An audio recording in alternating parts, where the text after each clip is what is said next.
Hello दोस्तों, दृष्टि IAS के एग्जाम अपडेट प्रोग्राम में आप सभी का स्वागत है।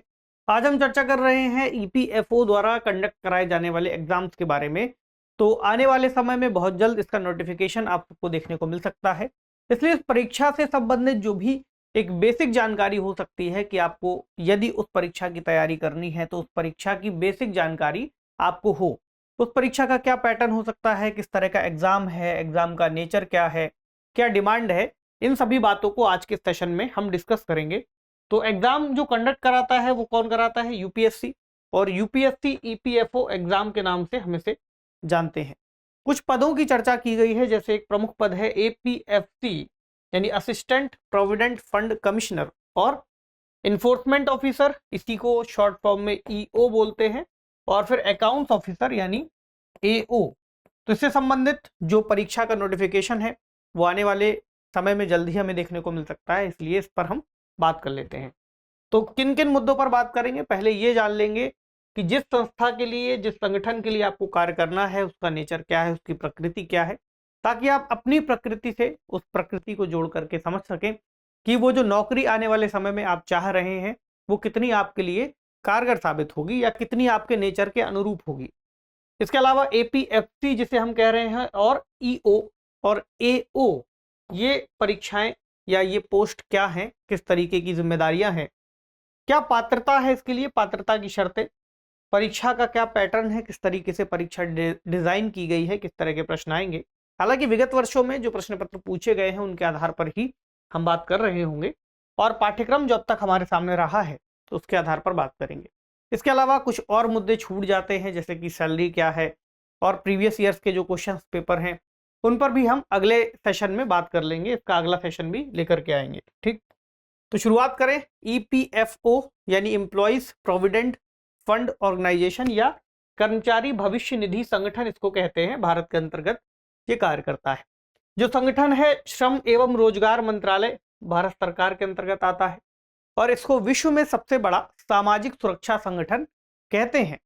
ठीक, वर्तमान में अगर देखें तो इसके जो सदस्य हैं, जो इससे जुड़े हैं, उनके लगभग 24.77 करोड़ खातों का रखरखाव ये करता है, और 2019-20 की वार्षिक रिपोर्ट के आधार पर यह आंकड़ा यहाँ दिया गया है।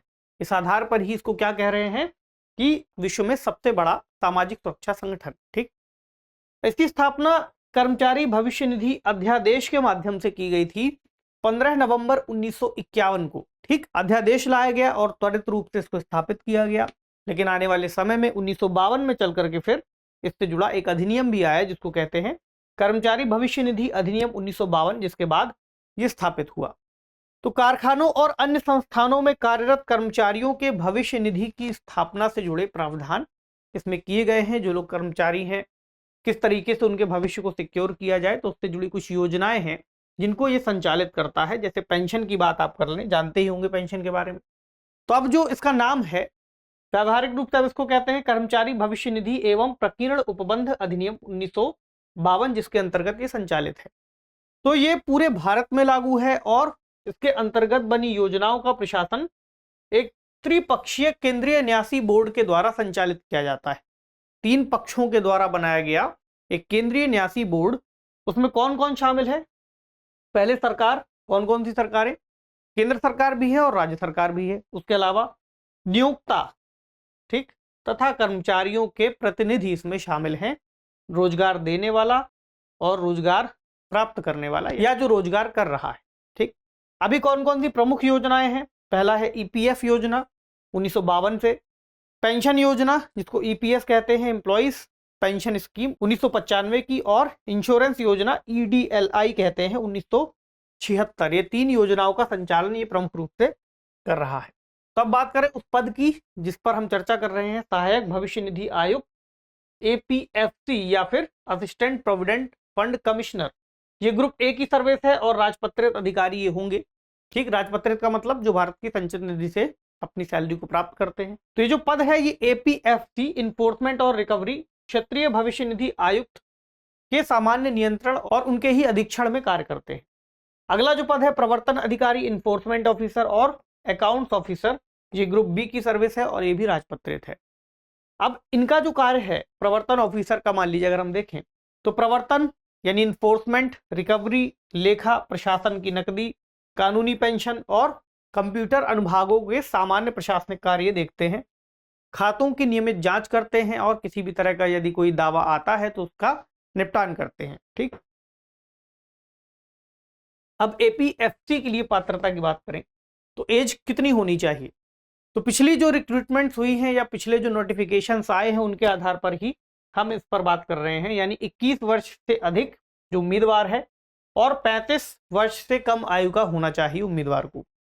SC ST के लिए आयु सीमा में 5 वर्ष की छूट दी गई है और ओबीसी के लिए अधिकतम 3 वर्ष की छूट इसमें दी गई है। अब जो नया नोटिफिकेशन आएगा और उसमें कुछ बदलाव होते हैं तो हम उनको भी जरूर से शामिल करेंगे और फिर उसको अपडेट कर देंगे, आपके लिए अपडेट लेकर के आएंगे।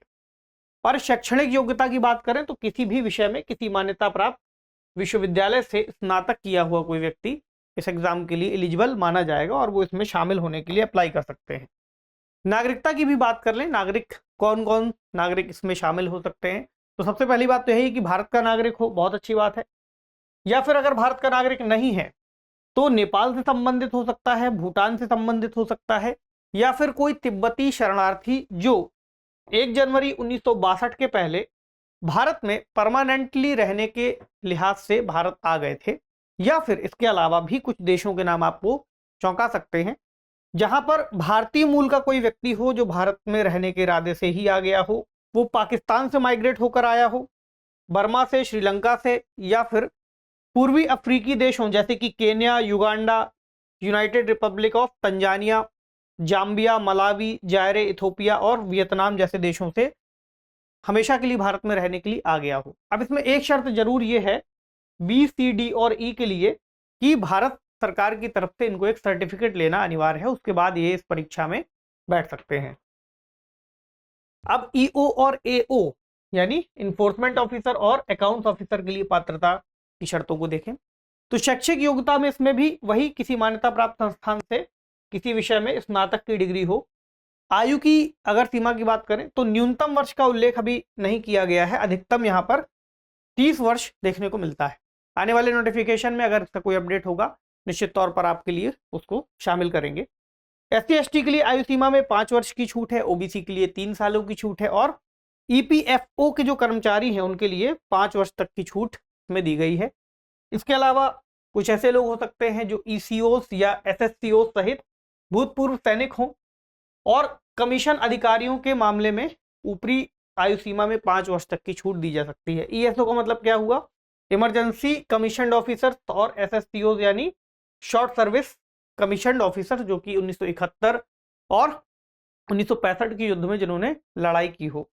हालांकि आवेदन प्राप्त करने की अंतिम तिथि पर अगर कोई भूतपूर्व सैनिक से संबंधित व्यक्ति है तो उनको सशस्त्र बलों में दी गई सेवा के सत्यापन के मुताबिक 6 महीने से कम का समय नहीं बिताया होना चाहिए, नहीं कम से कम 6 महीने की सेवा उन्होंने उस समय दी हो, उसके बाद ही आप इस तरह के सर्टिफिकेट्स का उपयोग कर पाएंगे। आगे बढ़ें, अब इसका परीक्षा पैटर्न देखें। पहले एपीएफसी की बात करें, फिर ईओ और एओ की बात कर लेंगे। तो ये 2 चरणों में परीक्षा होगी और जो पहला चरण है वो कंप्यूटर आधारित होगा जिसमें 100 अंक का एक प्रश्न पत्र आपके सामने आएगा, और जो दूसरा चरण है वो फिर इंटरव्यू का होगा। ठीक, ये भी 100 अंक का होगा, लेकिन इन दोनों में अगर आप वेटेज की बात करेंगे तो जो चरण 1 है उसका वेटेज 75% के आसपास और अगले वाले का 25% रहेगा। अब परीक्षा का पैटर्न देखें तो परीक्षा में कुल 120 प्रश्न आएंगे, 100 अंकों के अंतर्गत डिवाइड होंगे। परीक्षा की अवधि 2 घंटे है यानी 120 मिनट, और गलत उत्तर देने के लिए नेगेटिव मार्किंग इसमें की गई है। अगर आप कोई भी उत्तर नहीं चुनते हैं तो फिर वो नेगेटिव मार्किंग में नहीं आएगा, जैसा कि बाकी के एग्जाम्स में भी होता है। अगर हम सिविल सर्विस एग्जाम की बात करें तो वेटेज हमने डिस्कस कर लिया। अब इसका सिलेबस की बात करें तो चरण 1 में खंड ए और खंड बी, तो खंड ए में सामान्य अंग्रेजी भाग होगा जिसमें अंग्रेजी से संबंधित कुछ बेसिक चीजें, बेसिक जानकारी आपकी ली जाएगी कि आप कितना सहज हैं अंग्रेजी भाषा के साथ। खंड बी में क्या होगा, कुछ जीएस के सेक्शन, कुछ कंप्यूटर के और कुछ इसके लेखा से संबंधित, जैसे कि भारतीय संस्कृति, विरासत और स्वतंत्रता आंदोलन, वर्तमान घटनाएं, जनसंख्या, विकास, वैश्वीकरण, शासन और भारत का संविधान। ठीक, तो ये वाले जो 2 सेक्शन है ये तो आप जीएस में पढ़ ही रहे होते हैं अगर आप सिविल सर्विस एग्जाम की तैयारी कर रहे हैं। इस एग्जाम के लिए जो खास है वो ये वाला पॉइंट हो सकता है यानी लेखा और लेखा परीक्षा, औद्योगिक संबंध, श्रम कानून और बीमा से संबंधित जानकारी। चूंकि ये परीक्षा जिस नौकरी के लिए, उसमें आपसे एटलीस्ट इतनी उनकी अपेक्षा रहेगी कि आप उन चीज़ों को, बेसिक चीज़ों को जान रहे हों। इसके अलावा कंप्यूटर एप्लीकेशंस की बेसिक नॉलेज, सामान्य विज्ञान जो कक्षा 1 से 10 तक की हो सकती है, प्राथमिक गणित, सांख्यिकी और सामान्य मानसिक क्षमता, यानी सीसेट वाला भी इसमें ही मिक्स आप कह सकते हैं। और भारत में सामाजिक सुरक्षा, भारतीय अर्थव्यवस्था में वर्तमान रुझान, कुछ अर्थव्यवस्था की भी बेसिक जानकारी आपको होनी चाहिए। तो काफ़ी सेक्शंस मिलते जुलते हैं, कुछ आपको अलग से पढ़ लेना। अगर आप सिविल सर्विस एग्जाम की भी तैयारी कर रहे हैं तो भी इसके लिए आप अपडेट कर सकते हैं अपने आप को। और चरण 2 में फिर आपका इंटरव्यू होगा, तो इंटरव्यू के लिए फिर अलग से चीज़ों को देखा जाएगा। अब बात करें प्रवर्तन ऑफिसर यानी इन्फोर्समेंट ऑफिसर की और अकाउंट ऑफिसर के लिए, इसका क्या पैटर्न है। ये भी 2 चरणों में परीक्षा होगी, लेकिन इसमें जो इसका चरण 1 है वो पेन पेपर से होगा। पेन पेपर आधारित भर्ती परीक्षा होगी, जिसमें विकल्पीय प्रश्न आएंगे और आपको कोई एक सही विकल्प का चुनाव करना होता है, जैसे कि सिविल सर्विस एग्जाम में होता है। और चरण 2 व्यक्तिगत साक्षात्कार 100 अंकों का। तो 2 घंटे की अवधि में पेपर आपको देना होगा। सभी प्रश्न एक ही से अंक के होंगे। वस्तुनिष्ठ प्रकार के प्रश्न होंगे जिनमें उत्तर के विकल्प होंगे। परीक्षा का माध्यम क्या होगा, हिंदी और अंग्रेजी दोनों में ही छपा होगा। इसी तरह प्रत्येक गलत उत्तर के लिए नेगेटिव मार्किंग है, 1/3 की कटौती। और अगर आप कोई उत्तर मार्क नहीं करेंगे तो कोई भी अंक गलत प्रश्न के लिए या गलत उत्तर देने के लिए नहीं काटा जाएगा, क्योंकि आपने कोई उत्तर ही नहीं दिया। ठीक, इसका पैटर्न देखें तो इसमें भी सामान्य अंग्रेजी और इसके अलावा भारतीय स्वतंत्रता संग्राम, वर्तमान घटनाएं, विकास संबंधी मुद्दे, भारतीय राजनीति और अर्थव्यवस्था, सामान्य लेखा के सिद्धांत, औद्योगिक संबंध और श्रम कानून, सामान्य विज्ञान और कंप्यूटर एप्लीकेशंस की नॉलेज। अब कंप्यूटर एप्लीकेशंस की नॉलेज तो देखिए इसमें बहुत जरूरी है ही, क्योंकि जो भी आप कार्य करने जब जाएंगे, नौकरी में जाएंगे, तो कंप्यूटर एप्लीकेशंस पे ही आपको कार्य करना है। कोई आपको लेकर के हाथ से तो रजिस्टर अब बनाने नहीं होते। इसके अलावा सामान्य मानसिक क्षमता और मात्रात्मक योग्यता और भारत में सामाजिक सुरक्षा, इन चीज़ों के बारे में आपको पढ़ना होगा। तभी फिर आप इस एग्जाम के लिए अपने आप को एलिजिबल मान सकते हैं, यानी कि एग्जाम आप क्रैक करने की स्थिति में आ सकेंगे। ठीक है, तो अब रह गया इसके बाद जो क्वेश्चन पेपर्स हैं पिछले वर्षों के, कितना पैसा मिलता है, सैलरी क्या है, इन सब चीज़ों पर हम इसके बाद डिस्कस कर लेंगे अगले सेशन में। तो इस सेशन में जो बेसिक जानकारी थी वो आपको दी गई है। उम्मीद है आपको जानकारी अच्छी लगेगी। कमेंट सेक्शन में हमें जरूर बताइएगा। तो आज के सेशन को यहीं विराम देते हैं। अब मिलेंगे आपसे अगले सेशन में। पढ़ते रहिए। शुक्रिया।